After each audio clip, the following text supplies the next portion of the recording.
What seems to be overrated, until you actually try it? I cannot emphasize this enough, a quality pillow.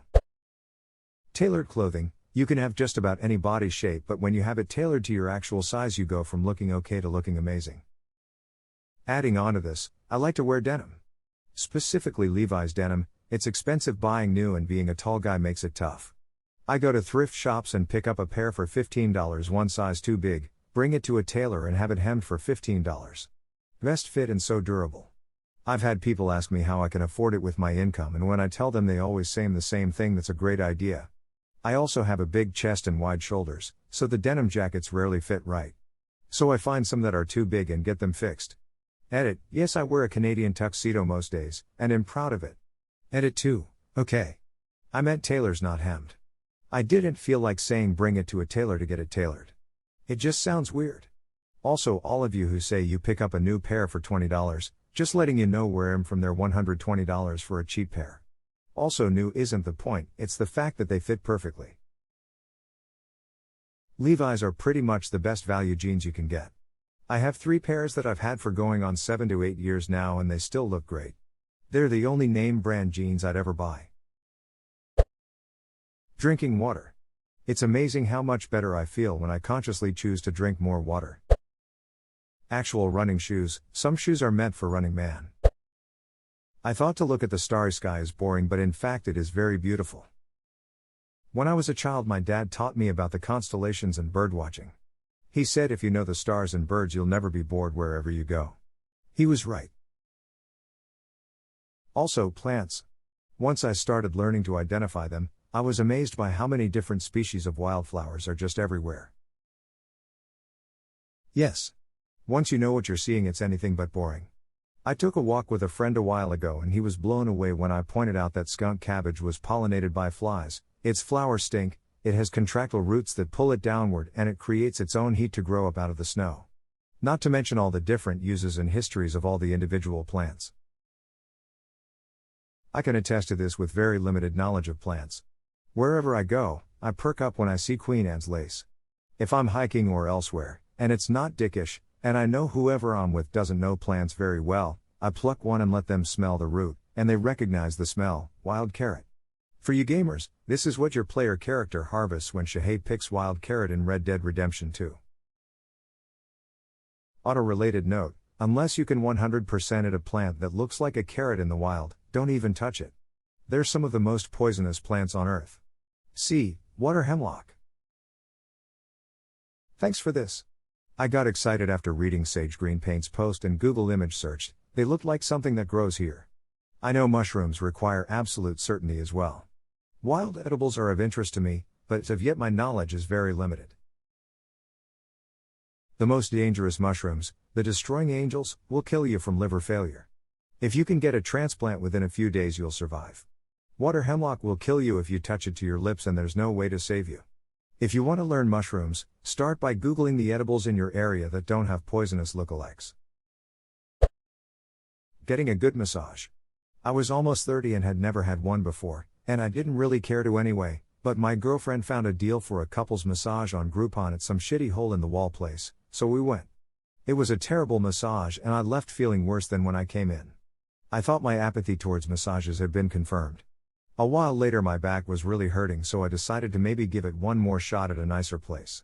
This time it was amazing and so peaceful I almost fell asleep. I walked out the door with no back pain and feeling completely refreshed. I'm glad I gave it a second chance. A bad massage will make you wish you'd left bad enough alone. A good massage will make you wonder why you didn't get one sooner.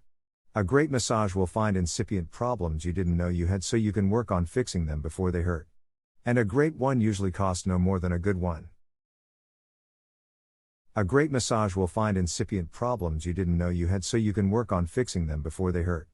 And a great one usually costs no more than a good one. And occasionally are covered by insurance. Myas insurance covers $45 a year. I know when I was growing up, Stio in Australia was offering massage covered by insurance, so it isn't just a USA thing either. I've been to probably 60 to 70 LMT, licensed massage therapists, over the past 15 years.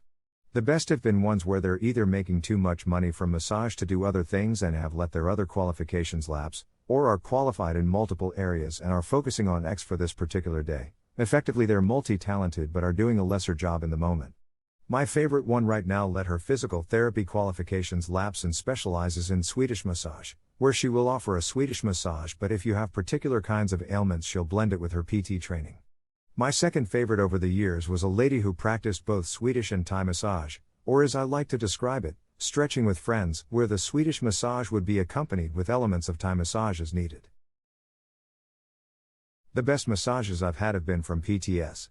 I screwed up my neck in high school and the part I went to had the hands of a god. They know how to find the knots. I worked physical jobs and my GF was an athletic trainer in college. Her hands are magical for tight muscles. Every regular old massage parlor I've been to has been just meh and never actually fixed anything. Sleep. Nutrition. Hydration.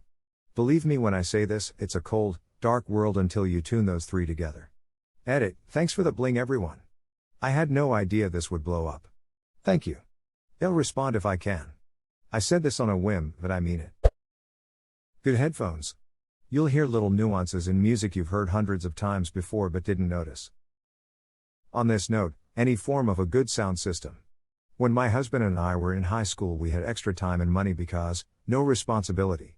We both put good sound systems in our cars. Hess an electrical engineer now, go figure, and loved engineering sound systems that would be really great for each of our cars. It was like a freaking dream come true. I loved getting in my car for my commute to work every morning because listening to music in there was unlike anything else. We sold my car and his is now just a toy. It's a Jeep, so neither of us have great sound systems now and it really is sad. Hiring movers. I used to pride myself in my moves, but that was just me and my stuff from one bedroom to another. When I got married, we started renting our own apartments and the stuff accumulated over the years. When we moved to NYC, we hired my buddy's moving company and it was amazing. When we moved apartments the next year, we hired another company and it was so nice not having to move a single thing up the stairs. We have not moved in 6 years now and I hope we won't have to anytime soon, but we will 100% pay the extra hundreds of dollars to not schlep couches and dressers. 100% my friend. Having moved apartments 4 times and hating every single minute of it, I decided when I bought my house that I would pay a company to do it.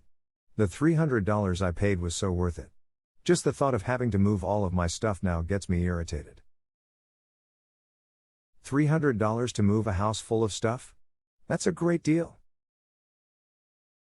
$60 an hour, took 4 hours plus a small trip fee. Did tip $20 for each mover. They move so fast, even I was surprised it didn't end up totally closer to $500.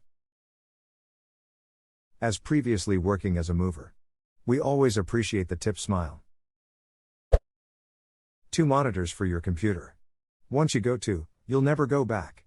#X200B, edit, for all those asking, I do 3D art. 2 monitors when unwrapping in 3ds Max is a must.